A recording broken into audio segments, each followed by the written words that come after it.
आपण आज 10वे पुण्यस्मरण आहे.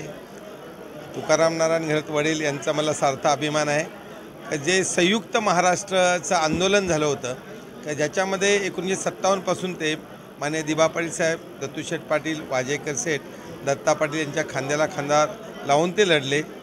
बेलगाव कर्नाटकच्या जेलमध्ये 1 वर्ष त्यांना त्याच्यामध्ये शिक्षा झाली होती. म्हणजे यांच्या चौघांच्या बरोबर ते आणि ज्या भगतसाहेब आमच्या गावचे जे सभापती होते ते त्यांचे नेते होते, त्यांच्याबरोबर ते फिरायचे आणि ते शेतकरी कामगार पक्षाचे एकदम ॲक्टिव्ह सदस्य होते.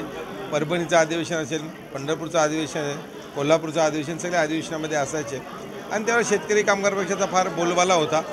जवळजवळ तुम्ही धरा का एक 28-30 आमदार होते, 6 खासदार होते आणि एक ॲक्टिव्ह सदस्य म्हणून ते काम करत होते.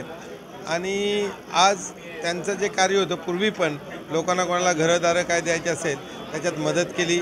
एक त्यांचं दत्तूशेठ पाटील नेहमी ज्यावेळेला आमचे काका पंचायत समितीला उभे राहिले तेव्हा त्यांनी सांगितलं का तुकाराम नारायण घरत यांचे छोटे बंधू उभे आहेत.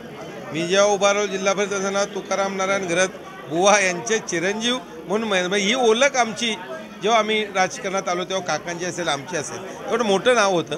आणि 10वे पुण्यस्मरण होत असताना आपण त्याच्यामध्ये निश्चितच आनंद आहे का अनेक लोक येतात, नातेवाईक आपतेष्ट येतात, त्यांना हात जोडतात. त्याच्या निमित्तानं नामस्मरण अतिशय चांगले असे गायक आपल्यासमोर गात आहेत. त्याच्यामुळे नामस्मरणाचा कार्यक्रम होतो. बाकी काय असतो, आपण येऊन लोकांनी आठवण करावी हाच महत्त्वाचा आहे. आईवडिलांची पुण्यामध्ये आज उभे आहोत.